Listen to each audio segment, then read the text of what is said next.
मैं अपनी बात शुरू करना चाहूंगा। एक बहुत अद्भुत व्यक्ति हुआ है, उस व्यक्ति का नाम था नसरुद्दीन, एक मुसलमान फकीर। एक दिन सांझ अपने घर के बाहर निकला था किन्हीं मित्रों से मिलने के लिए। द्वार पर ही बचपन का बिछड़ा हुआ एक साथी घोड़े पर से उतरा। 20 वर्षों बाद वो मित्र उसे मिला था, गले वे दोनों मिल गए। लेकिन नसरुद्दीन ने कहा कि तुम ठहरो घड़ी पर, मैं किन्हीं को वचन दिया हूं, उनसे मिलके अभी लौट आता हूं। दुर्भाग्य की वर्षों बाद तुम मिले हो और मुझे अभी घर से जाना पड़ेगा, लेकिन मैं जल्दी ही लौट आऊंगा। उस मित्र ने कहा, तुम्हें छोड़ने का मेरा मन नहीं, वर्षों बाद हम मिले हैं, उचित होगा कि मैं भी तुम्हारे साथ चलूं। रास्ते में तुम्हें देखूंगा भी, तुमसे बात भी कर लूंगा, लेकिन मेरे कपड़े सब धूल से भरे हैं। अच्छा होगा अगर तुम्हारे पास दूसरे कपड़े हो तो मुझे दे दो। फकीर ने एक कपड़ा की जोड़ी बादशाह ने उसे भेंट की थी। सुंदर कोट था, पगड़ी थी, जूते थे। वो अपने मित्र के लिए निकाल लाया। उसने उसे कभी पहना नहीं था, सोचा था कभी जरूरत पड़ेगी तो पहनूंगा। फिर फकीर था, वो कपड़े बादशाही थे, हिम्मत भी उसकी पहनने की पड़ी नहीं थी। मित्र ने जल्दी वे कपड़े पहन लिए। जब मित्र कपड़े पहन रहा तब नसरुद्दीन को लगा कि ये तो भूल हो गई।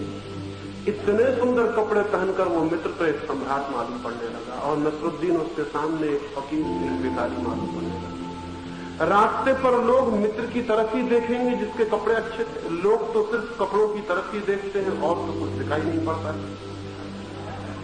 जिनके घर ले जाऊंगा वो भी मित्र को ही देखेंगे, क्योंकि हमारी आंखें इतनी अंधी हैं कि सिवाय कपड़ों के और कुछ भी नहीं देखती। उसके मन में बहुत पीड़ा होने लगी कि ये कपड़े पहना के मैंने भूल कर ली है। लेकिन फिर उसे ख्याल आया कि मेरा प्यारा मित्र है, वर्षों के बाद मिला है, क्या अपने कपड़े भी मैं उसको नहीं दे सकता हूं? इतना मीन, इतनी क्षुद्र मेरी वृत्ति है, क्या रखा है कपड़ों में? समझाता हुआ वो अपने को चला, लेकिन रास्ते पर सारी नजरें उसके मित्र के कपड़ों पर अटक गई। रास्ते पर जिसने भी देखा वही गौर से देखने लगा। वो मित्र बड़ा सुंदर मालूम पड़ रहा। जब भी कोई उसके मित्र को देखता उसके मन में चोट लगती कि कपड़े मेरे हैं, और देखा मित्र जा रहा है। फिर अपने को समझाता कि कपड़े क्या किसी के होते हैं, मैं तो शरीर को तक अपना नहीं मानता, तो कपड़ों को अपना क्या मानना है, इसमें क्या हर्जा हो गया। समझाता बुझाता अपने को उस घर पहुंचा। भीतर जाके जैसे ही अंदर गया, परिवार के लोगों की नजरें उसके मित्र के कपड़ों पर अटक गई। फिर उसे चोट लगी, ईर्ष्या मालूम हुई, मेरे ही कपड़े हैं और मैं ही अपने कपड़ों के कारण दीनहीन हो गया हूं, बड़ी भूल हो गई।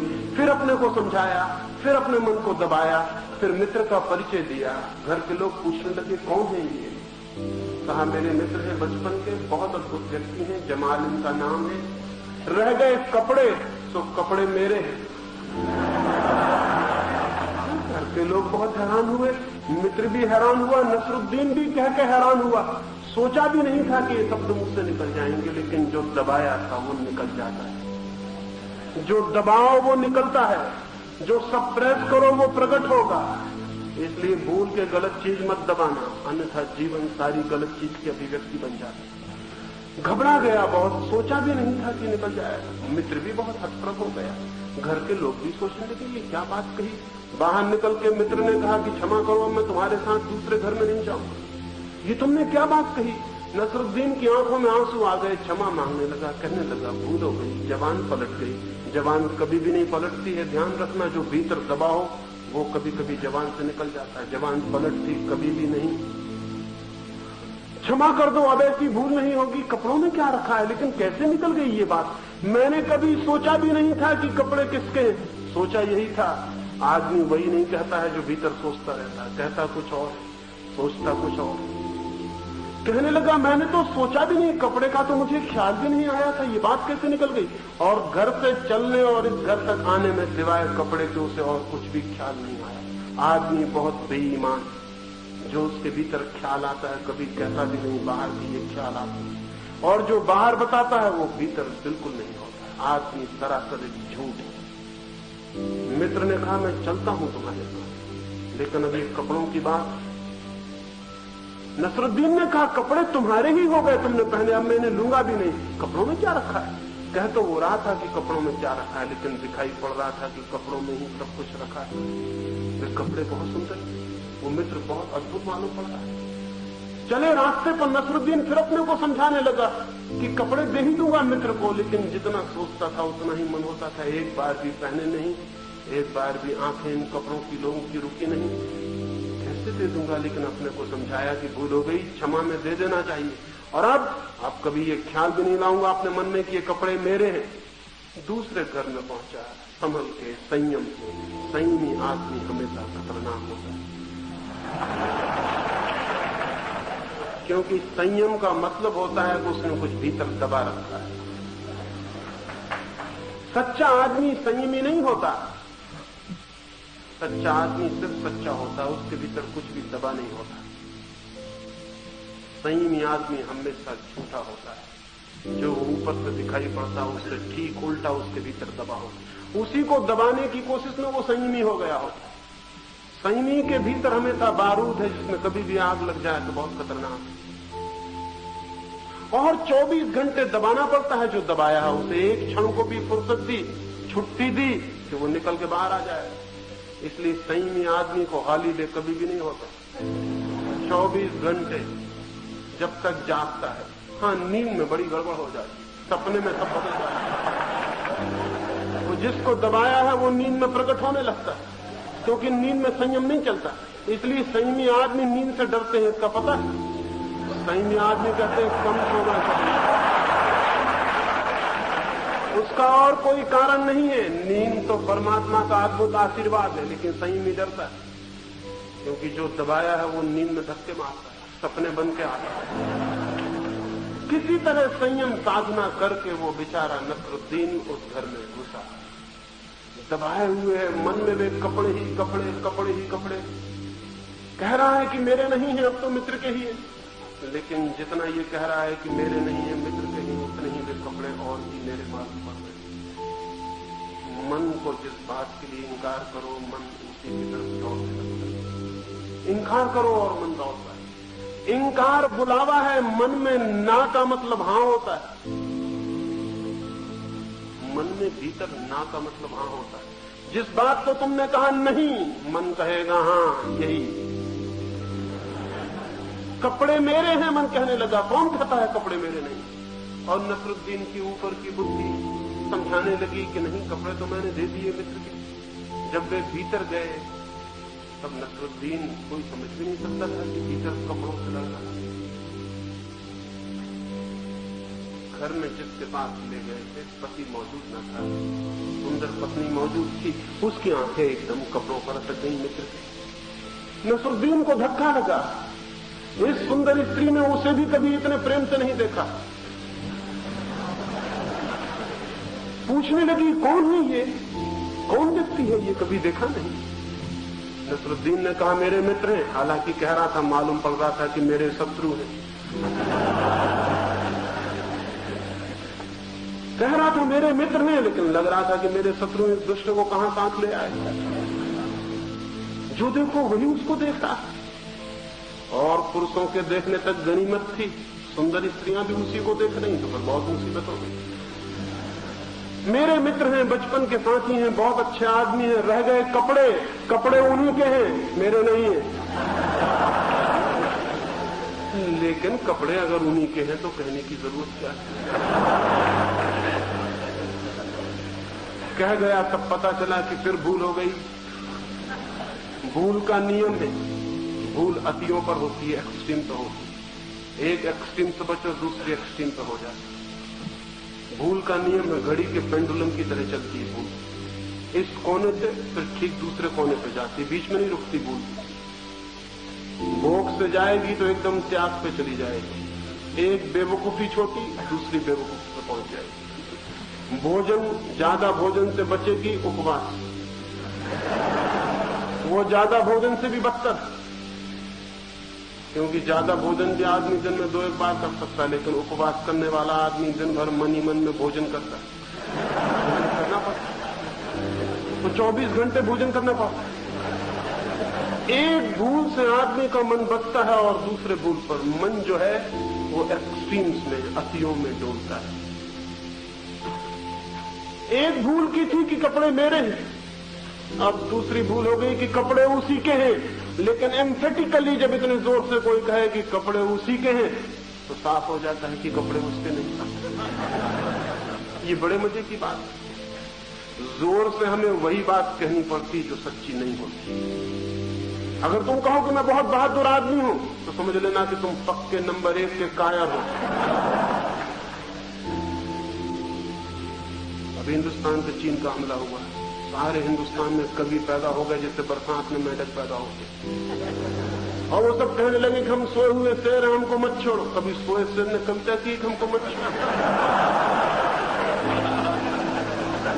सुना है कभी ये? सोए शेर को छेड़ दो फिर वो कविता करेगा, फिर पता चल जाएगा कि छेड़ने का क्या मतलब होता है। लेकिन हमारा पूरा मुल्क कहने लगा हम सोए शेर हैं, हम ऐसा कर देंगे, हम वैसा कर देंगे। और चीन लाखों मील जमीन दबा के बैठ गया, सोए शेर सो गए, फिर से कविता वगैरह बन गया। ये शेर वेर होने का ख्याल शेरों को पैदा नहीं होता, ये कायरों को पैदा होता है। शेर शेर होता है, चिल्ला मिल्ला के कहने की जरूरत नहीं होती। वो जितने जोर से हम कहते हैं उससे उल्टा हमारे भीतर होता है। इसलिए जोर से कुछ कहते वक्त जरा संभल के कहना। अगर किसी से कहो कि मैं तुम्हें बहुत प्रेम करता हूं तो संदिग्ध है वो प्रेम। प्रेम कहीं बहुत किया जाता है, बस किया जाता है या नहीं किया जाता।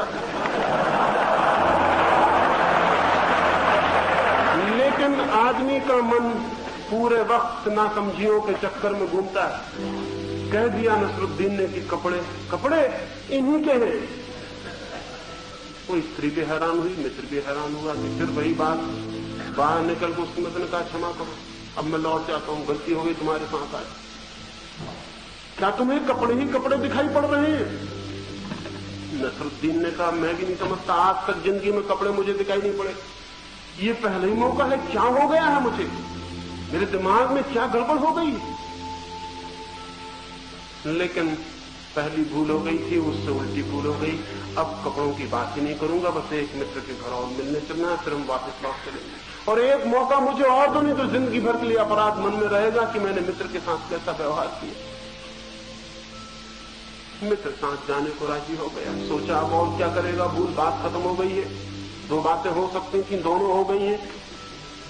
लेकिन भूल करने वाले बड़े इन्वेंटिव होते हैं,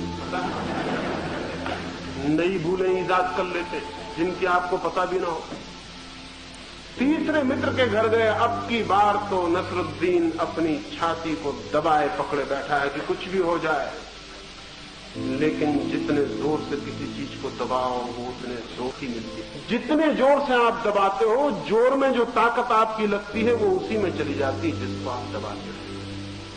ताकत मिल गई उसे, अब वो दबा रहा है और पूरे वक्त पा रहा है कि मैं कमजोर पड़ता जा रहा हूं। वो कपड़े मजबूत हो जाए। कपड़े जैसी चीज फिजूल इतनी मजबूत हो सकती है कि नसरुद्दीन जैसा ताकतवर आदमी हारा जा रहा है उसके सामने। जो किसी चीज से नहीं हारा था, आज साधारण से कपड़े उसे हराए डालते हैं। वो अपनी पूरी ताकत लगा रहा है, लेकिन उसे पता नहीं कि पूरी ताकत हम लगाते उसके खिलाफ है, जिससे हम भयभीत हो जाते हैं। और जिससे हम भयभीत हो जाते हैं उससे हम हार जाते हैं, उससे हम कभी नहीं जीत सकते। आदमी ताकत से नहीं जीतता, अभय से जीतता है, फियरलेसनेस से जीतता है। ताकत से कोई आदमी नहीं जीतता। बड़े से बड़ा ताकतवर हार जाएगा अगर भीतर फियर है।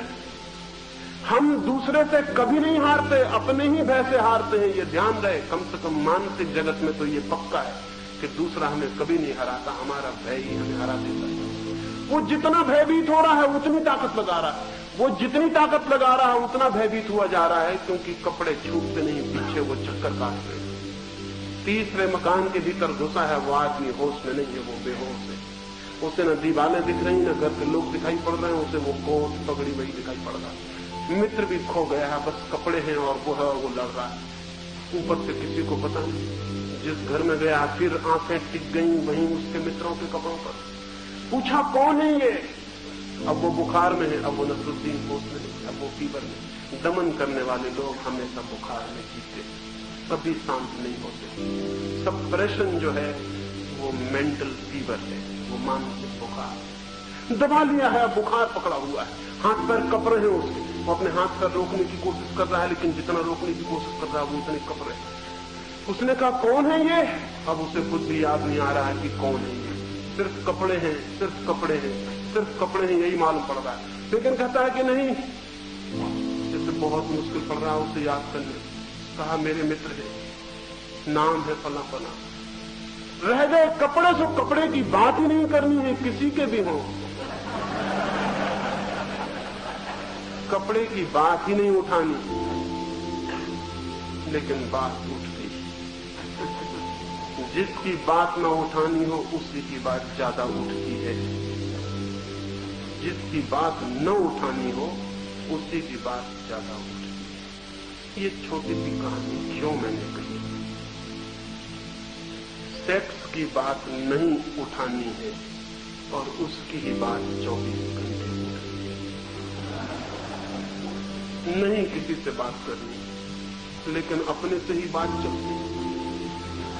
मत करो दूसरे से, तो खुद ही से करनी पड़ेगी बात। और दूसरे से बात करने में राहत भी मिल सकती है।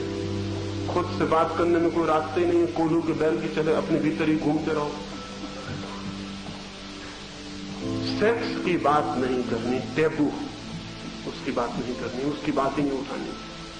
मां अपने बेटे के सामने नहीं उठाती, बेटा अपने बाप के सामने नहीं उठाता, मित्र मित्र के सामने नहीं उठाते। उठानी नहीं है बात। जो उठाते हैं वो अशिष्ट, और 24 घंटे वही बात चलती है, सबके मन में वही चलती है। ये सेक्स इतना महत्वपूर्ण नहीं है जितना कि बात न उठाने से महत्वपूर्ण हो गया है। ये सेक्स बिल्कुल महत्वपूर्ण नहीं है जितना कि हम समझ रहे हैं। लेकिन किसी भी व्यर्थ की बात को उठाना बंद कर दो, वो सबसे ज्यादा महत्वपूर्ण हो जाएगी। इस दरवाजे पे एक तख्ती लगा दो, यहां झांकना मना है और यहां झांकना बड़ा महत्वपूर्ण हो जाएगा।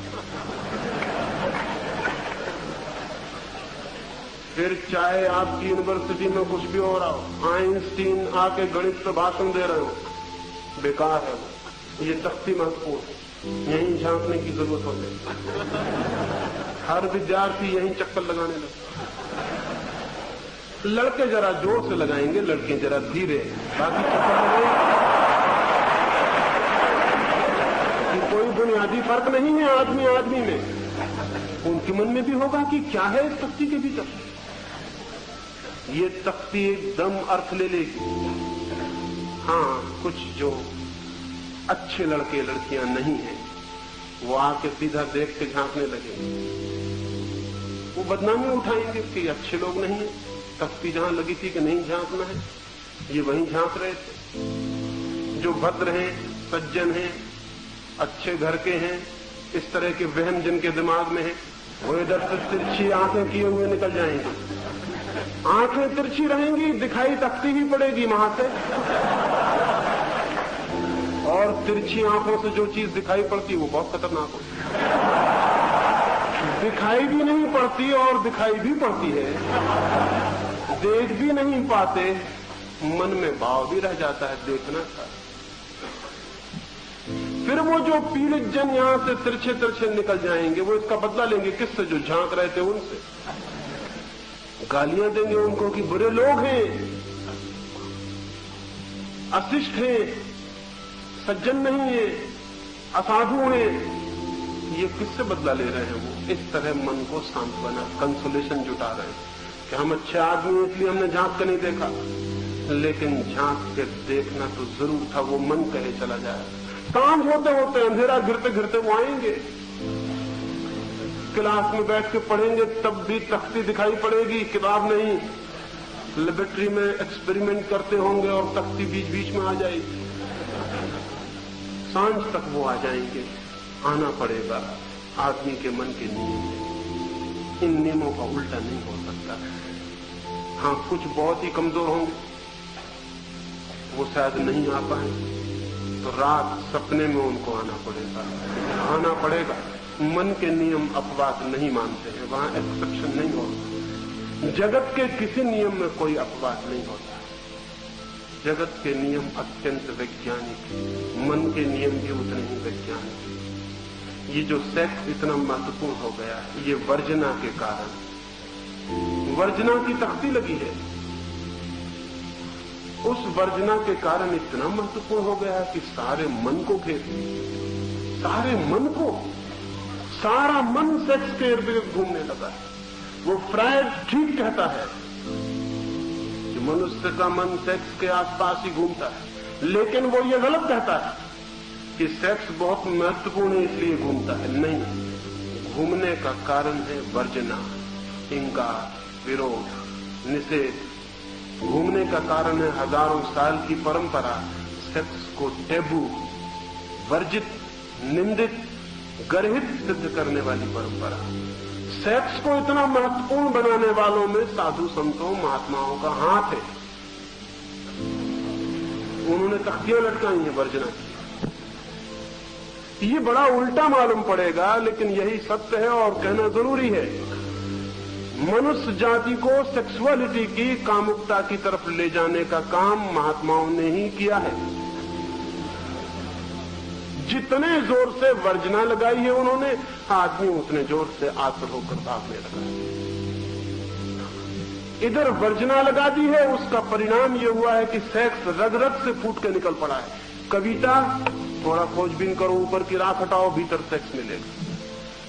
उपन्यास, कहानी, महान से महान साहित्यकार की जरा राख झाड़ो, भीतर सेक्स मिलेगा। चित्र देखो, मूर्ति देखो, सिनेमा देखो, और साधु संत इस वक्त सिनेमा के बहुत खिलाफ, और उन्हें पता नहीं कि सिनेमा नहीं था, तो भी आदमी यही करता था। कालिदास के ग्रंथ पढ़ो, कोई फिल्म इतनी अश्लील नहीं बन सकती जितने कालिदास के वचन। उठा के देखो पुराना साहित्य, पुरानी मूर्तियां देखो, पुराने मंदिर देखो, जो फिल्म में खुदा है वो पत्थरों में खुदा मिलेगा। लेकिन आंख नहीं खुलती हमारी, अंधे की तरह पीते चले जाते हैं लकीरों को। सेक्स जब तक दमन किया जाएगा और जब तक स्वस्थ खुले आकाश में उसकी बात न होगी, और जब तक एक एक बच्चे के मन से वर्जना की तफसील नहीं हटेगी, तब तक दुनिया सेक्स के ऑब्सेशन से मुक्त नहीं हो सकती। तब तक सेक्स एक रोग की तरह आदमी को पकड़े रहेगा। वो कपड़े पहनेगा तो नजर सेक्स पर होगी, खाना खाएगा तो नजर सेक्स पे होगी, किताब पढ़ेगा तो नजर सेक्स पे होगी, गीत गाएगा तो नजर सेक्स पे होगी, संगीत सुनेगा तो नजर सेक्स पे होगी, नाचेगा तो नजर सेक्स पे होगी, सारी जिंदगी। अनतोले फ्रांस मर रहा था, मरते वक्त एक मित्र उसके पास गया और अनतोले जैसे अद्भुत साहित्यकार से उसने पूछा कि तुमसे मरते वक्त मैं ये पूछता हूं अनतोले, जिंदगी में सबसे महत्वपूर्ण क्या है? अनतोले ने कहा जरा पास आ जाओ, कान में ही बता सकता हूं। आसपास और लोग भी बैठे। मित्र पास आ गया, उसने सोचा कि अनतोले जैसा आदमी जो मकानों की चोटियों पर चढ़ के चिल्लाने का आदी है, जो उसे ठीक लगे कहता है, वो भी आज मरते वक्त इतना कमजोर हो गया कि जीवन की सबसे महत्वपूर्ण बात बताने को कहता है पास आ जाओ, कान में कहूंगा, सुनो धीरे से कान में। मित्र पास सरक आया, कान में अनतोले कान के पास ओंठ ले आया, लेकिन कुछ बोला नहीं। मित्र ने कहा बोलते रही। अनतोले ने कहा तुम समझ गए होगे, अब बोलने की क्या जरूरत है? ऐसा मजा। और मित्र समझ गया और तुम भी समझ गए, नहीं हंसते नहीं, समझ गए ना, बोलने की कोई जरूरत नहीं है। क्या पागलपन है ये? कैसे मनुष्य को पागलपन की तरफ ले जाने का, मैड हाउस बनाने की दुनिया को कोशिश चल रही है। इसका बुनियादी कारण यह है कि सेक्स को आज तक स्वीकार नहीं किया गया, जिससे जीवन का जन्म होता है, जिससे जीवन के बीज फूटते हैं, जिससे जीवन के फूल आते हैं, जिससे जीवन की सारी सुगंध, सारा रंग, जिससे जीवन का सारा रस है, जिसके आधार पर जीवन का पहिया घूमता है, उसको ही स्वीकार नहीं किया। जीवन के मौलिक आधार को अस्वीकार किया गया। जीवन में जो केंद्रीय था, परमात्मा जिसको सृष्टि का आधार बनाए हुए है, चाहे फूल हो, चाहे पक्षी हो, चाहे बीज हो, चाहे पौधे हो, चाहे मनुष्य हो, सेक्स जो है वो जीवन के जन्म का मार्ग है। उसको ही अस्वीकार कर दिया। उसकी अस्वीकृति के दो परिणाम हुए। अस्वीकार करते ही वो सबसे ज्यादा महत्वपूर्ण हो गया। अस्वीकार करते ही वो सर्वाधिक महत्वपूर्ण हो गया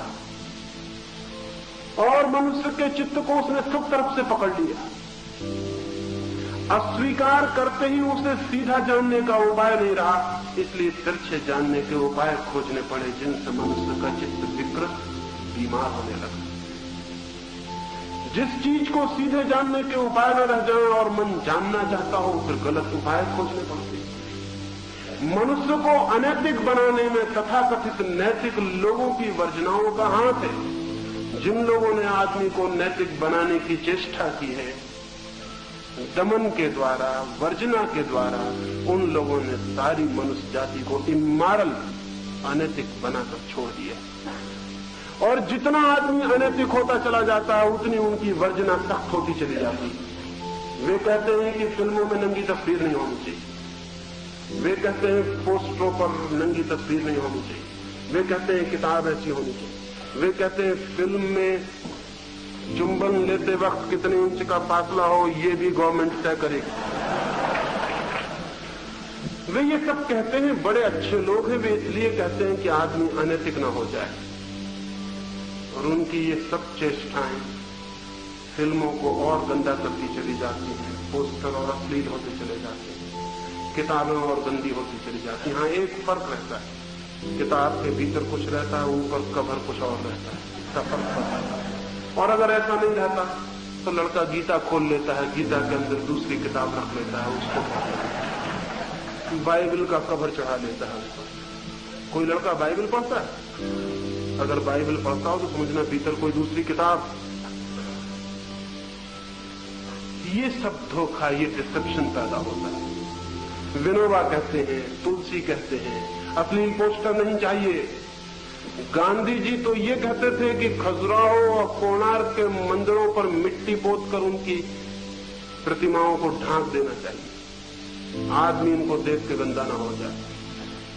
और बड़े मजे की बात यह है कि तुम ढांकते चले जाओ इनको, हजारों साल से ढांक रहे हो, इससे आदमी गंदगी से मुक्त नहीं होता, गंदगी बढ़ती चली जाती। मैं ये पूछना चाहता हूं, तस्वीर लगी है नंगी दीवार पर, अश्लील पोस्टर लगा है, अश्लील किताब छपती है।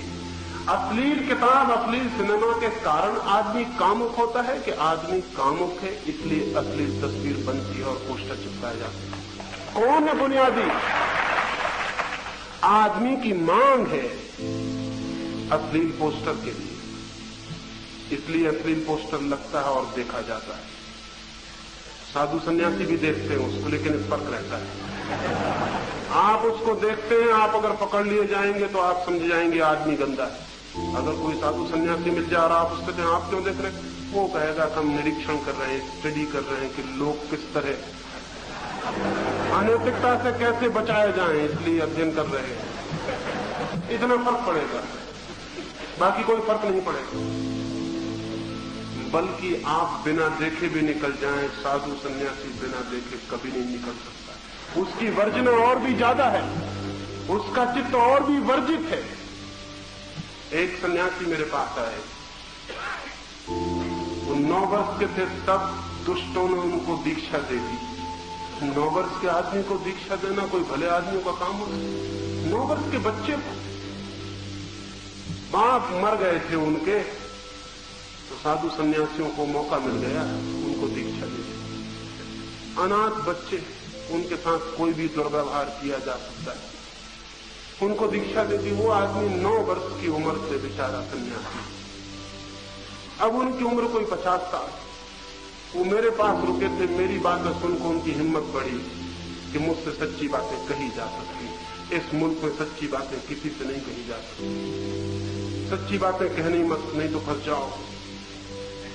उन्होंने एक रात मुझसे कहा कि मैं बहुत परेशान हूं, सिनेमा और टाकीज के पास से निकलता हूं तो मुझे लगता है अंदर पता नहीं क्या होता होगा, इतने लोग अंदर जाते, इतना क्यों लगाए खड़े रहते, जरूर कुछ ना कुछ बात होगी। हालांकि मंदिर में जब मैं बोलता हूं तो मैं कहता हूं कि सिनेमा जाने वाले नरक जाएंगे,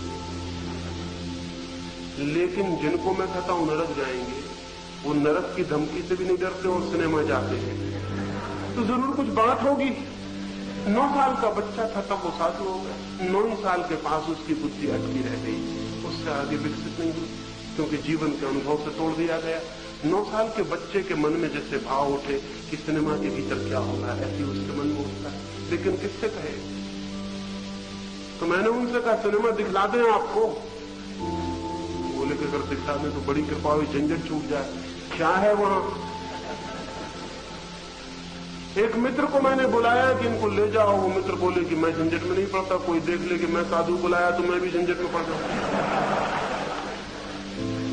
अंग्रेजी फिल्म दिखाने ले जा सकता हूं इनको, क्योंकि वो मिलिट्री एरिया में, और उधर ये साधु वाधु मानने वाले इनके भक्त भी वहां नहीं होंगे, वहां मैं इनको ले जा सकता हूं। पर वो साधु अंग्रेजी नहीं जानते। कहने लगे कोई हर्जा नहीं, लेकिन देख तो लेंगे कि क्या मामला अंग्रेजी में। ये चित्त है, और ये चित्त वहां गाली देगा मंदिर में बैठ के कि नरक जाओगे अगर अश्लील पोस्टर देखोगे, फिल्म देखो। ये बदला ले रहा है। वो तिरछा देख के निकल गया आदमी, वो बदला ले रहा है जिन्होंने सीधा देखा उनको। लेकिन सीधे देखने वाले मुक्त भी हो सकते हैं, तिरछे देखने वाले मुक्त नहीं हो। अश्लील पोस्टर इसलिए लग रहे हैं, अश्लील किताबें इसलिए पढ़ी जा रही हैं, लड़के अश्लील गालियां इसलिए बक रहे हैं, अश्लील कपड़े इसलिए पहने जा रहे हैं कि तुमने जो मौलिक था उसको अस्वीकार किया है। उसकी अस्वीकृति के परिणाम स्वरूप ये सब गलत रास्ते खोजे जा रहे हैं। जिस दिन दुनिया में सेक्स स्वीकृत होगा, जैसे कि भोजन स्वीकृत है, स्नान स्वीकृत है, उस दिन दुनिया में अश्लील पोस्टर नहीं लगेंगे, अश्लील कविताएं नहीं होंगी, अश्लील मंदिर नहीं बनेंगे, क्योंकि जैसे ही वो स्वीकृत हो जाएगा अश्लील पोस्टरों को बनाने की कोई जरूरत नहीं रह जाएगी। अगर किसी समाज में भोजन वर्जित कर दिया जाए कि भोजन छिप के खाना, कोई देख न ले, अगर किसी समाज में ये हो कि भोजन करना पाप है, तो भोजन के पोस्टर सड़कों पर लगने लगेंगे फौरन, क्योंकि आदमी सब पोस्टरों से भी तृप्ति पाने की कोशिश करेगा। पोस्टरों से तृप्ति तभी पाई जाती है जब जिंदगी तृप्त देनी बंद कर देती है और जिंदगी के द्वार बंद होते हैं। ये जो जितनी अश्लीलता और कामुकता और जितनी सेक्सुअलिटी है, ये सारी की सारी वर्जना का अंतिम परिणाम है। और ये मैं आने वाले युवकों से कहना चाहता हूं कि तुम जिस दुनिया को बनाने में संलग्न होगे, उसमें सेक्स को वर्जित मत करना, अन्यथा आदमी और भी कामुक से कामुक होता चला जाएगा। ये बात मेरी बड़ी उल्टी लगेगी। मुझे तो लोग, अखबार वाले और नेतागण चिल्ला चिल्ला के घोषणा करते हैं कि मैं लोगों में काम का प्रचार कर रहा हूं। मैं लोगों को काम से मुक्त करना चाहता हूं, प्रचार वे कर रहे हैं।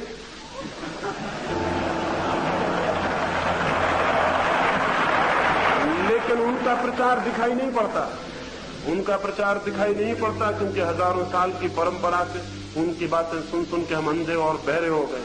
हमें ख्याल भी नहीं रहा कि वो क्या कह रहे हैं। मन के सूत्रों का, मन के विज्ञान का कोई बोध भी नहीं रहा कि वो क्या कर रहे हैं और क्या करवा रहे हैं। इसीलिए आज पृथ्वी पर जितना कामुक आदमी भारत में है, उतना कामुक आदमी पृथ्वी के किसी कोने में नहीं। मेरे एक डॉक्टर मित्र इंग्लैंड एक मेडिकल कॉन्फ्रेंस में भाग लेने गए। हाइड पार्क में उनकी सभा होती थी, कोई 500 डॉक्टर इकट्ठे थे, बातचीत चलती थी, खाना पीना चलता था। लेकिन पास की एक बेंच पर एक युवक और एक युवती गले में हाथ डाले अत्यंत प्रेम में लीन, आंख बंद किए बैठे थे। मित्र के प्राणों में बेचैनी होगी, भारतीय प्राण चारों तरफ झांक झांक के। अब खाने में उनका मन न रहा, अब चर्चा में उनका रख न रहा। वो बार बार लौट लौट उस बेंच की तरफ देखने लगे और मन में सोचने लगे पुलिस क्या कर रही है, इनको बंद क्यों नहीं करती। ये कैसा अश्लील देश है।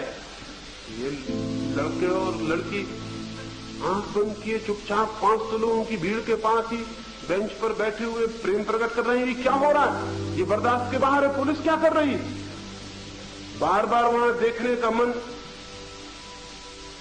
पड़ोस के डॉक्टर ने, एक ऑस्ट्रेलियन डॉक्टर ने उनको हाथ से इशारा किया और कहा वहां बार बार मत देखिए, नहीं पुलिस वाला आपको आके उठा के ले जाए।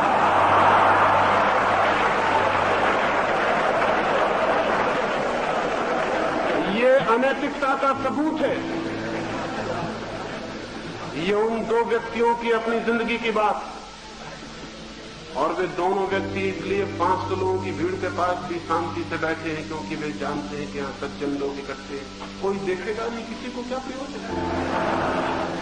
आपका ये देखना बहुत गर्हित, बहुत अशोभन, अशिष्ट, जेंटलमैनली नहीं, अच्छे आदमी का सबूत नहीं। आप वहां बार बार आप 500 लोगों को नहीं देख रहे, कोई फिक्र नहीं कर रहा, क्या प्रयोजन है किसी को। ये उनकी अपनी बात है। और दो व्यक्ति इस उम्र में प्रेम करें तो पाप क्या है। और प्रेम में भी आंख बंद करके पास पास बैठे हो तो हर्ज क्या है। आप क्यों परेशान हो रहे हैं? न तो वे आपके गले में हाथ डाले हुए,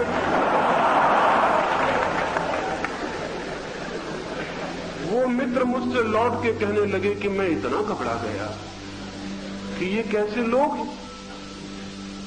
लेकिन धीरे धीरे उनकी समझ में ये बात पड़ी कि गलत वे ही थे। हमारा पूरा मुल्क एक दूसरे के दरवाजे में की होल रहता ना, उसमें से झांक रहा है कहां क्या हो रहा है, कौन क्या कर रहा है, कौन कहां जा रहा है, कौन किसके साथ है, कौन किसके गले में हाथ डाले, कौन किसका हाथ हाथ में लिए। क्या बदतमीजी है, कैसी संस्कारहीनता है। ये सब क्या है, ये क्यों हो रहा है? ये हो रहा है भीतर वो जिसको दबाया है वो सब तरफ दिखाई पड़ रहा है, वही दिखाई पड़ रहा है। विद्यार्थियों से मैं कहना चाहता हूं, तुम्हारे माँ बाप, तुम्हारे पुरखे, तुम्हारी हजारों साल की पीढ़ियां सेक्स से भयभीत रही हैं, तुम भयभीत मत रहना।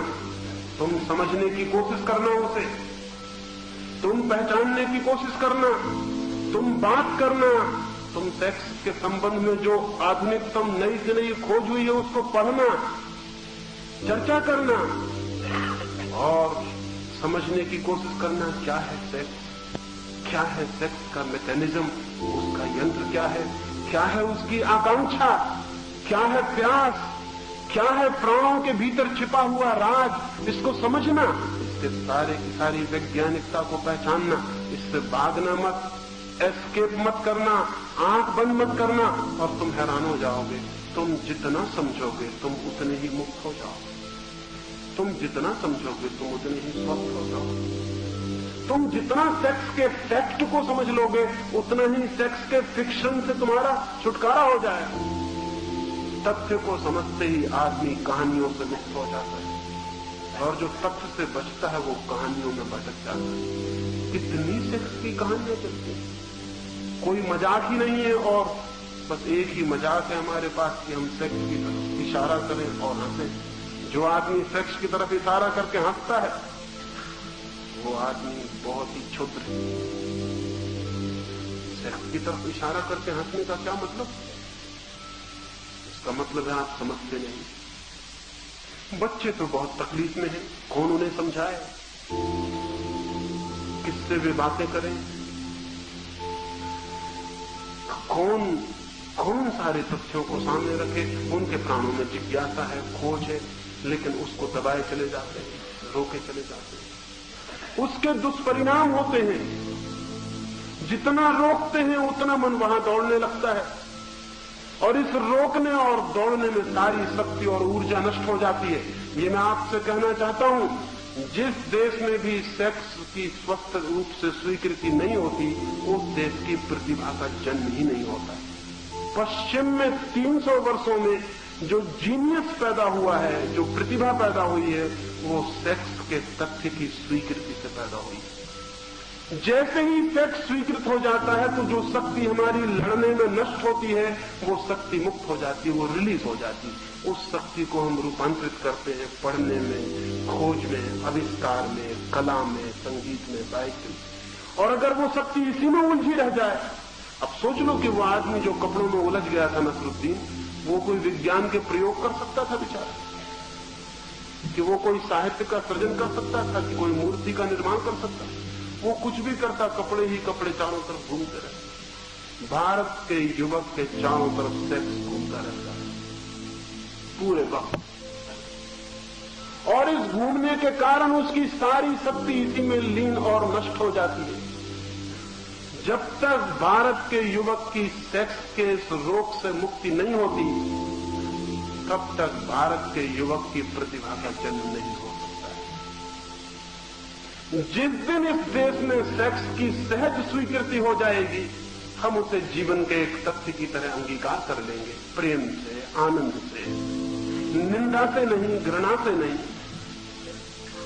और निंदा घृणा का कोई कारण नहीं है, वो जीवन का अद्भुत रहस्य है, वो जीवन की अद्भुत मिस्ट्री है। उससे कोई घबराने की, भागने की जरूरत नहीं। जिस दिन हम इसे स्वीकार कर लेंगे, उस दिन इतनी बड़ी ऊर्जा मुक्त होगी भारत में कि हम आइंस्टीन पैदा कर सकते हैं, हम न्यूटन भी पैदा करेंगे, हम भी चांद तारों की यात्रा करेंगे। लेकिन अभी हम कैसे करें? लड़के लड़कियों के स्कर्ट के आसपास परिभ्रमण करें कि चांद तारों पर जाएं? लड़कियां 24 घंटे अपने कपड़ों को चुस्त चुस्त करने की कोशिश करें कि चांद तारों का विचार करें? ये नहीं हो सकता। ये सब सेक्सुअलिटी के रूप है, लेकिन हमें दिखाई नहीं पड़ता। कपड़ों का चुस्त चुस्त होते चले जाना सेक्सुअलिटी का रूप है। हम शरीर को नंगा देखना और दिखाना चाहते हैं, इसलिए कपड़े चुस्त चुस्त होते चले जाते। सौंदर्य की बात नहीं है ये, क्योंकि कई बार चुस्त कपड़े शरीर को बहुत बेहुदा और भोंडा बना देते हैं। हाँ, किसी शरीर पर चुस्त कपड़े सुंदर भी हो सकते हैं, किसी शरीर पर ढीले कपड़े सुंदर हो सकते हैं, और ढीले कपड़ों की शान ही और है, ढीले कपड़ों की गरिमा और है, ढीले कपड़ों की पवित्रता और है। लेकिन वो हमारे ख्याल में नहीं आएगा। हम समझेंगे ये फैशन है, हम समझेंगे कि ये कला है, अभिरुचि है, टेस्ट वेस्ट नहीं है, अभिरुचि भी नहीं है। वो जो हम जिसको छिपा रहे हैं भीतर, वो दूसरे रास्तों से प्रकट होने की कोशिश कर रहा है। लड़के लड़कियों का चक्कर काट रहे हैं, लड़कियां लड़कों का चक्कर काट रही हैं, तो चांद तारों का चक्कर कौन काटेगा, कौन जाएगा वहां? और प्रोफेसर वो बेचारे दोनों एक दूसरे का चक्कर न काटे, सो बीच में पहरेदार बने हुए, वो कुछ औरों के पास काम नहीं है। जीवन के और किन्हीं सत्यों की खोज में उन्हें बच्चों को नहीं लगाना है, बस ये सेक्स से बच जाए इतना ही काम कर दें तो कृतार्थता हो जाती है, परिणाम पूरा हो जाता है। ये सब कैसा रोग, एक कैसा डिसीज्ड माइंड है हमारा।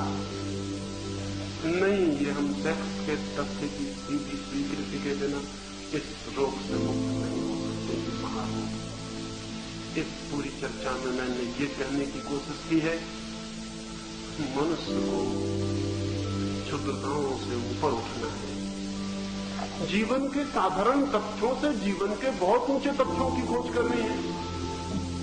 सेक्स ही सब कुछ नहीं है, परमात्मा भी है इस दुनिया में, लेकिन उसकी खोज कौन करेगा?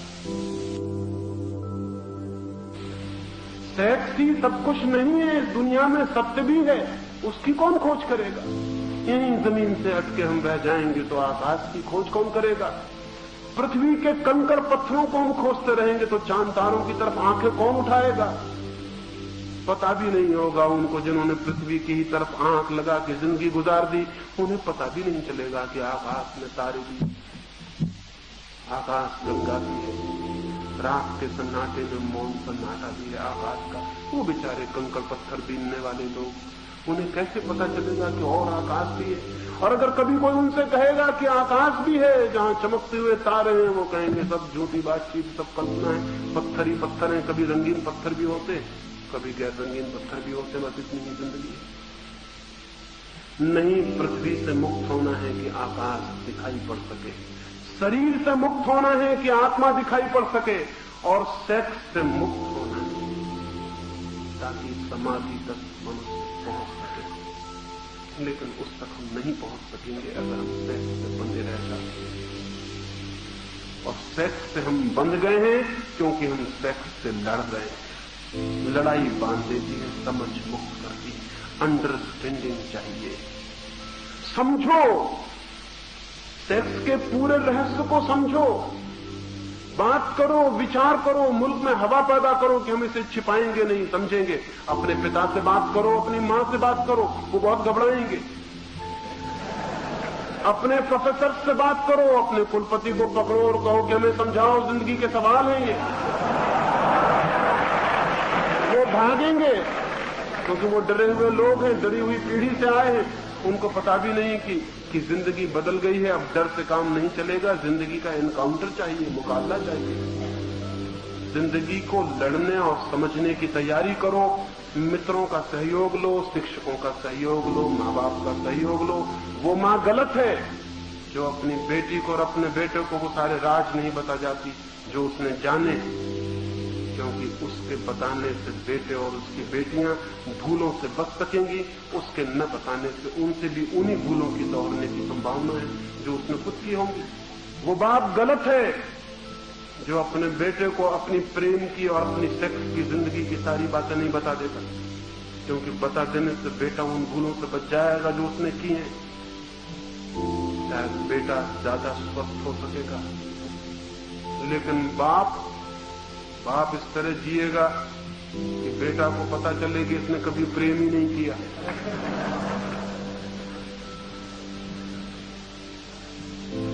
वो इस तरह खड़ा रहेगा, आंखें पत्थर की बना के, कि इसकी जिंदगी में कभी कोई औरत इसे अच्छी ही नहीं लगी।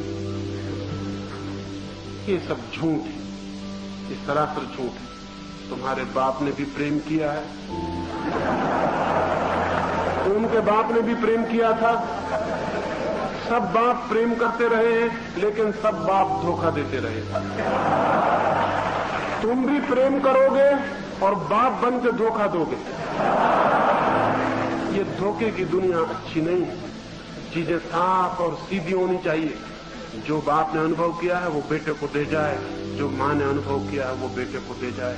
जो ईर्ष्याएं उसने अनुभव की हैं, जो प्रेम अनुभव किए हैं, जो गलतियां उसने की हैं, जिन गलत रास्तों पर वो भटकी है और बर्मी है, उन सारी कथा को अपने बच्चों को जो नहीं दे जाते हैं, वो बच्चों का हित नहीं करते हैं, तो शायद दुनिया ज्यादा साफ होगी। हम दूसरी चीजों के संबंध में साफ हो गए। अगर केमिस्ट्री के संबंध में कोई बात जाननी हो तो सब साफ है, फिजिक्स के संबंध में कोई बात जाननी हो सब साफ है, भूगोल के बाबत जाननी हो कि टिम्बकटू कहाँ है, कुस्तुनतुनिया कहाँ है, सब साफ है, नक्शा बना हुआ है। आदमी के बाबत कुछ भी साफ नहीं, कहीं कोई नक्शा नहीं। आदमी के बाबत सब झूठ है। इसलिए दुनिया सब तरह से विकसित हो रही, सिर्फ आदमी विकसित नहीं हो रहा है। आदमी के संबंध में भी जिस दिन साइंटिफिक एटीट्यूड, चीजें साफ साफ देखने की हिम्मत हम जुटा लेंगे, उस दिन आदमी का भी विकास निश्चित है। ये थोड़ी सी बातें मैंने कही, मेरी बातों को सोचना, मान लेने की कोई जरूरत नहीं है। जो हो सकता है जो मैं कहूं बिल्कुल गलत हो, सोचना, समझना, कोशिश करना। हो सकता है कोई सत्य तुम्हें दिखाई पड़े, जो सत्य तुम्हें दिखाई पड़ जाएगा वो तुम्हारे जीवन में प्रकाश का दिया बन जाता है। मेरी बातों को इतने प्रेम और शांति से सुना, उससे बहुत अनुग्रहित हूं और अंत में तुम सबके भीतर बैठे परमात्मा को प्रणाम करता हूं। मेरे प्रणाम स्वीकार करें।